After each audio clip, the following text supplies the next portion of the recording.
Hello ಸ್ನೇಹಿತರೆ, ಎಲ್ಲರೂ ಹೇಗಿದ್ದೀರಾ? ಸುಮಾರು 2 ವರ್ಷ ಆದಮೇಲೆ ಮತ್ತೆ ನಿಮ್ಮೆಲ್ಲರ ಮುಂದೆ ಬರ್ತಾ ಇದ್ದೀನಿ. ಈಗ ಒಂದು ಹೊಸ ಪ್ರಾಜೆಕ್ಟ್ನ ಮಾಡ್ತಾ ಇದ್ದೀನಿ. ಅದೇನಪ್ಪ ಅಂದರೆ ಬೈಸಿಕಲ್ ಕ್ಯಾಂಪರ್ನ ಬಿಲ್ಡ್ ಮಾಡ್ತಾ ಇದ್ದೀನಿ. ಈ ವಿಡಿಯೋದಲ್ಲಿ ಸ್ಟಾರ್ಟಿಂಗಿಂದ ಎಂಡಿಂಗ್ವರೆಗೂ ನಾನು ಬೈಸಿಕಲ್ ಕ್ಯಾಂಪರ್ನ ಹೇಗೆ ಬಿಲ್ಡ್ ಮಾಡಿದೆ ಅನ್ನೋದ್ರ ಬಗ್ಗೆನೇ ಇರುತ್ತೆ. ಸೊ ವಿಡಿಯೋನ ಎಂಡ್ವರೆಗೂ ನೋಡಿ ಮತ್ತು ನನ್ನ ಜರ್ನಿನ ಸಪೋರ್ಟ್ ಮಾಡಿ. ಈ ಬೈಸಿಕಲ್ ಕ್ಯಾಂಪರ್ನ ಬಿಲ್ಡ್ ಮಾಡೋದಕ್ಕೆ 9mm ಥಿಕ್ ಪ್ಲೈವುಡ್ ಯೂಸ್ ಮಾಡಿದ್ದೀನಿ ಆ್ಯಂಡ್ 1 ಇಂಚ್ XPS ರಿಜಿಡ್ ಫೋಮ್ನ ಯೂಸ್ ಮಾಡಿದ್ದೀನಿ. ಈ ಕ್ಯಾಂಪರ್ ಡಿಸೈನ್ನ ಬೇರೆ ಒಬ್ಬ ಯೂಟ್ಯೂಬರ್ನ ನೋಡಿ ಇನ್ಸ್ಪೈರ್ ಆಗಿ ಮಾಡ್ತಿರೋದು. ಲೆಂತ್ ವೈಸ್ ಸ್ವಲ್ಪ ಚೇಂಜಸ್ ಮಾಡಿದ್ದೀನಿ. ಮಾರ್ಕಿಂಗ್ಸ್ ಎಲ್ಲ ಮಾಡಾಯಿತು. ನಿಮಗೆ ಕಾಣಿಸುತ್ತೋ ಇಲ್ಲೋ ಗೊತ್ತಿಲ್ಲ, ಇಲ್ಲಿದೆ ನೋಡಿ, ಪೆನ್ಸಿಲ್ ಸ್ಕೆಚ್ ಮಾಡಿದ್ದೇನೆ, ಡಾಟ್ಸ್ ಇಟ್ಕೊಂಡು ಹೋಗಿದ್ದೇನೆ.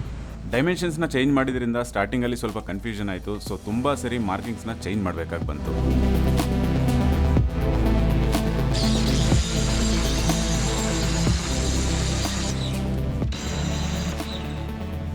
One side panel ready. ನೋಡೋಣ ಹೇಗೆ ಕಾಣಿಸುತ್ತೆ ಅಂತ ಜೋಡಿಸಿಟ್ಟಿದ್ದೀನಿ. Looks pretty good, but length ಒಂದು ಸ್ವಲ್ಪ ಜಾಸ್ತಿ ಆಯಿತು ಅಂತ ನನಗೆ ಅನ್ನಿಸ್ತು. ಟೋಟಲ್ 8 ಅಡಿ ಉದ್ದ ಬರುತ್ತೆ, 8 ಫೀಟ್. ಅಷ್ಟೊಂದು ಆ್ಯಕ್ಚುಲಿ ನೆಸೆಸರಿ ಇಲ್ಲ. ನೋಡೋಣ, ಏನಾದರೂ ಕಟ್ ಡೌನ್ ಮಾಡೋಕ್ಕಾದರೆ ಕಟ್ ಡೌನ್ ಮಾಡೋಣ. ಕ್ಯಾಂಪರ್ ಒಳಗಡೆ 1 ಇಂಚ್ XPS ಫೋಮ್ನ ಯೂಸ್ ಮಾಡಿದ್ದೀನಿ. ಇದನ್ನು ಇನ್ಸುಲೇಷನ್ ಆಗಿ ಕೂಡ ಯೂಸ್ ಮಾಡ್ತಾರೆ. ಇದು extreme heat and cold resist ಮಾಡುತ್ತೆ ಆ್ಯಂಡ್ ಕ್ಯಾಂಪರ್ ವಾಲ್ಸ್ನ ಸ್ಟ್ರಾಂಗ್ ಮಾಡುತ್ತೆ. ನಿನ್ನೆ ನಾವು ಒಂದು ಪ್ಯಾನಲ್ ಮಾತ್ರ ಕಟ್ ಮಾಡಿ ಇಟ್ಟಿದ್ವಿ, ಇಲ್ಲೇ ಇದೆ. ಸೊ ಇವತ್ತು ಇನ್ನೊಂದು ಪ್ಯಾನಲ್ದು ಮಾರ್ಕಿಂಗ್ ಮಾಡೋಣ. ಫಸ್ಟ್ ಕಟ್ ಮಾಡಿರೋ ಪ್ಯಾನಲ್ನೇ as it is second panel ಮೇಲೂ ಕೂಡ ಮಾರ್ಕ್ ಮಾಡಿದ್ದೀನಿ. ಕಟ್ ಮಾಡೋದಕ್ಕೆ ತುಂಬಾ ಈಸಿ ಆಗುತ್ತೆ. ನನ್ನ ಹತ್ರ ಜಿಗ್ಸಾ ಇಲ್ಲದೆ ಇರೋ ಕಾರಣ ಸೊ ಎರಡೆರಡು ಮಾರ್ಕಿಂಗ್ ಮಾಡ್ಕೊಂಡಿದ್ದೀನಿ. ಇದು ಎಕ್ಸಾಕ್ಟ್ ಮಾರ್ಕ್ ಆ್ಯಂಡ್ ಅದ್ರ ಮೇಲೆಗಡೆ 1.5 ಇಂಚ್ ಗ್ಯಾಪ್ ಕೊಟ್ಬಿಟ್ಟು ಮಾರ್ಕ್ ಮಾಡಿದ್ದೀನಿ. ಏಕೆ ಅಂತಂದರೆ ನನ್ನ ಹತ್ರ ಇರೋ ಕಟ್ಟಿಂಗ್ ಮಿಷಿನಲ್ಲಿ ಕರ್ವ್ಸ್ನೆಲ್ಲನೂ ಕಟ್ ಮಾಡೋದಕ್ಕಾಗಲ್ಲ, ಬರೀ ಸ್ಟ್ರೈಟ್ ಲೈನ್ಸ್ ಮಾತ್ರ ಕಟ್ ಮಾಡೋಕ್ಕಾಗತ್ತೆ ಅಷ್ಟೇ. ಆ ಕರ್ವ್ಸ್ನ ಕಟ್ ಮಾಡಬೇಕು ಅಂತಂದರೆ ನಮ್ಮ ಹತ್ರ ಜಿಗ್ಸಾ ಇರಬೇಕಾಗತ್ತೆ.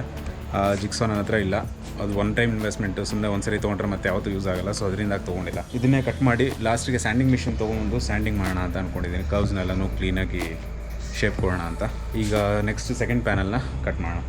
ಯಾವಾಗಲೇ ಆಗಲಿ ನೀವು ಕೆಲಸ ಮಾಡಬೇಕಾದ್ರೆ ಗ್ಲಾಸಸ್ ಆ್ಯಂಡ್ ಮಾಸ್ಕ್ ಹಾಕೊಳ್ಳೋದು ಮರಿಬೇಡಿ. ಯಾಕಂದರೆ ವುಡ್ ಪಾರ್ಟಿಕಲ್ಸ್ ತುಂಬಾ ಸಣ್ಣದಾಗಿರುತ್ತೆ. ಅದನ್ನ ಬ್ರೀತ್ ಮಾಡಿದಾಗ ಯು ಕ್ಯಾನ್ ಫೀಲ್ ಇಟ್. ನನಗೆ ನಿನ್ನೆ ಎಕ್ಸ್ಪೀರಿಯನ್ಸ್ ಆಯಿತು. ಸೊ ಅದಕ್ಕೆ ಈ ಮಾಸ್ಕ್ ತೊಗೊಂಬಂದೆ. ಆ್ಯಕ್ಚುಲಿ ಇದು ಪ್ರೊಫೆಷ್ನಲ್ ಮಾಸ್ಕ್ ಅಲ್ಲ, N95 mask, but still work ಆಗುತ್ತೆ. ನಿಮ್ಮ ಹತ್ರ ದುಡ್ಡಿತ್ತು, ಬಡ್ಜೆಟ್ ಇತ್ತು ಅಂತಂದರೆ ಚೆನ್ನಾಗಿರೋ ಮಾಸ್ಕ್ ಬರುತ್ತೆ, ಅದನ್ನ ತೊಗೊಳ್ಳಿ. ಒಂದು 500-600 ರುಪೀಸ್ ಕಾಸ್ಟ್ ಆಗುತ್ತೆ. ಇದು ನನಗೆ 30 ರುಪೀಸಲ್ಲಿ ಸಿಕ್ತು.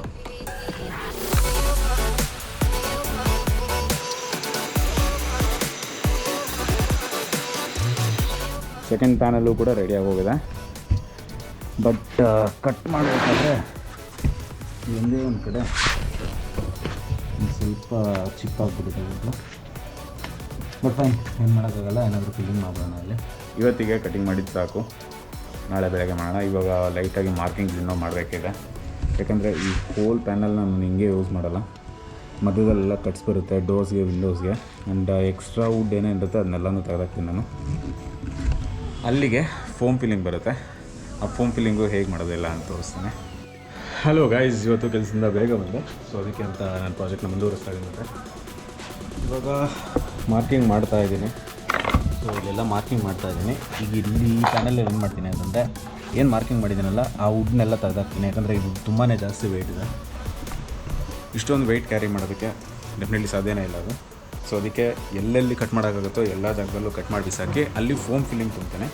ಅದಾದಮೇಲೆ ಅದ್ರ ಮೇಲೆಗಡೆ ಒಂದು ಫೈಬರ್ ಗ್ಲಾಸ್ ಶೀಟ್ ವಿತ್ ಅಪಾಕ್ಸಿ ಹಾಕ್ಬಿಟ್ಟು ಫಿನಿಶ್ ಕೊಟ್ಬಿಡ್ತೇನೆ.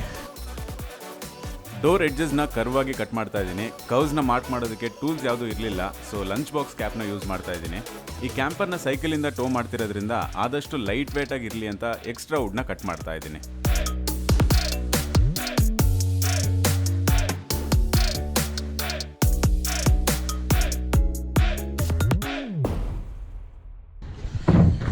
ಇಲ್ಲಿ ಮತ್ತೆ ಡ್ಯಾಮೇಜ್ ಆಯಿತು. ಇಲ್ಲಿ ಒಂದು ಕಡೆ ಡ್ಯಾಮೇಜ್ ಆಯಿತು, ಇಲ್ಲಿ ಲೈಟಾಗಿ ಡ್ಯಾಮೇಜ್ ಆಗಿದೆ. ಈ ಕಡೆ ಎರಡೂ ಕಡೆ ಚೆನ್ನಾಗಿ ಬಂದಿದೆ. ಈ ಕಡೆ ಏನು ಪ್ರಾಬ್ಲಮ್ ಇಲ್ಲ. ನೆಕ್ಸ್ಟ್ ಟೈಮಿಂದ ಸ್ವಲ್ಪ ಕೇರ್ಫುಲ್ ಆಗಿರಬೇಕು. ಕರ್ವ್ಸ್ನ ಕಟ್ ಮಾಡೋದಕ್ಕೆ ತುಂಬಾ ಕಷ್ಟ. ಜಿಗ್ಸಾ ಮಿಷಿನು ಬಾಡಿಗೆಗೆ ಎಲ್ಲೆಲ್ಲಿ ಸಿಗುತ್ತೆ ಅಂತ ಕೇಳಿದೆ. ಯಾವ ಪವರ್ ಟೂಲ್ಸ್ ಅಂಗಡಿಯಲ್ಲೂ ಎಲ್ಲೂ ಇಲ್ಲ. ಸೊ ಅದಕ್ಕೆ ಅಂತ ಹೋಗಿ ಆ್ಯಕ್ಸಲ್ ಬ್ಲೇಡ್ ತೊಗೊಂಬಂದಿದ್ದೀನಿ. ಇದು ವರ್ಕೌಟ್ ಆಗುತ್ತಾ ಇಲ್ವಾ ಅಂತ ಗೊತ್ತಿಲ್ಲ, ಸರಿ ಟ್ರೈ ಮಾಡಿ ನೋಡೋಣ ಅಂತ ತೊಗೊಂಡಿದ್ದೆ. Hopefully it works. ಆ್ಯಕ್ಚುಲಿ ಇಲ್ಲಿ ಹಿಂಗೆ ಸ್ಟ್ರೇಟಾಗಿ ಹಿಂಗೆ ಕಟ್ ಮಾಡಿಬಿಟ್ಟು ಮಾಡ್ಬೋದು. ಬಟ್ ನನಗೆ ಈ ವುಡ್ಡು ಡೋರ್ಗೆ ಯೂಸ್ ಆಗುತ್ತೆ. ಇದಾದರೆ ವೇಸ್ಟ್ ಪೀಸ್ ಇದು. ಇದೇನು ಕಟ್ ಮಾಡಿದ್ದೀನಲ್ಲ ಇದೆಲ್ಲೂ ಯೂಸ್ ಆಗೋಲ್ಲ, ಬಟ್ ಇದು ಡೋರಾಗಿ ಯೂಸ್ ಆಗುತ್ತೆ. ಸೊ ಅದಕ್ಕೆ ಇದನ್ನು ಹುಷಾರಾಗಿ ಕಟ್ ಮಾಡಬೇಕಿದೆ. ಇದು ತುಂಬಾ ಫ್ಲೆಕ್ಸಿಬಲ್ ಆಗಿದೆ, ಸೊ ಅದಕ್ಕೆ ತೊಗೊಂಬಂದೆ. ಏನೋ ಇಷ್ಟು ಈಸಿಯಾಗಿರಲ್ಲ. Let's try.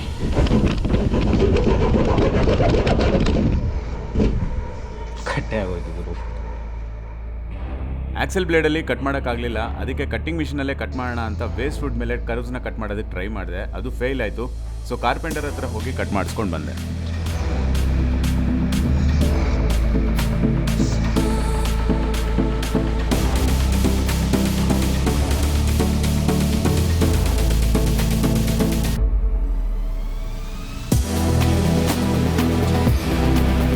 ಒಂದು ಪ್ಯಾನಲ್ ಆಲ್ಮೋಸ್ಟ್ ಹಿಡಿದೆ. ಎಲ್ಲೆಲ್ಲಿ ವೆಯ್ಟ್ ಸೇವ್ ಮಾಡೋಕ್ಕಾಗುತ್ತೋ ಅಲ್ಲಲ್ಲೆಲ್ಲ ಸೇವ್ ಮಾಡಿದ್ದೀನಿ, ಎಲ್ಲ ಫುಲ್ ಕಟ್ ಮಾಡಿದ್ದೀನಿ. ಇಲ್ಲೊಂದು ಬರಬೇಕಿದೆ, ಇದನ್ನು ಡೋರ್ ಬರುತ್ತೆ ಇಲ್ಲಿ, ಅದೊಂದು ಕರ್ವ್ಸ್ ಹೇಳಿದ್ನಲ್ಲಾಗಲೇ ಕಟ್ ಮಾಡೋಕ್ಕಾಗಲಿಲ್ಲ. ಸುಮ್ಮನೆ ರಿಸ್ಕ್ ತೊಗೊಳ್ಳೋದು ಬೇಡ ಅಂತ ಅಂದ್ಕೊಂಡಿದ್ದೀನಿ. ಈಗ ಇಲ್ಲಿ ಒಂದೇ ಒಂದು ಕಡೆ ಮಿಸ್ಟೇಕ್ ಮಾಡ್ಬಿಟ್ಟೆ, ಅದೆಲ್ಲ ತೊಗೊಂಡ್ರೆ ಇಲ್ಲಿ ಕೆಳಗಡೆ ಇಲ್ಲಿ ಆ್ಯಕ್ಚುಲಿ 4 ಇಂಚ್ ಬೇಕಾಗಿರೋದು ಬರೀ 2.5 ಇಂಚ್ ಬಿಟ್ಟಿದ್ದೀನಿ. ಈ ಕಡೆ ಇಲ್ಲೆಲ್ಲ 4 ಇಂಚ್, ಎಲ್ಲ ಎಡ್ಜಸಲ್ಲೆಲ್ಲ 4 ಇಂಚ್ ಬಿಟ್ಟಿದ್ದೀನಿ. ಅಲ್ಲೊಂದು ಕಡೆ ಮಾತ್ರ 2 ಇಂಚ್ ಬಿಟ್ಟಿದ್ದೀನಿ.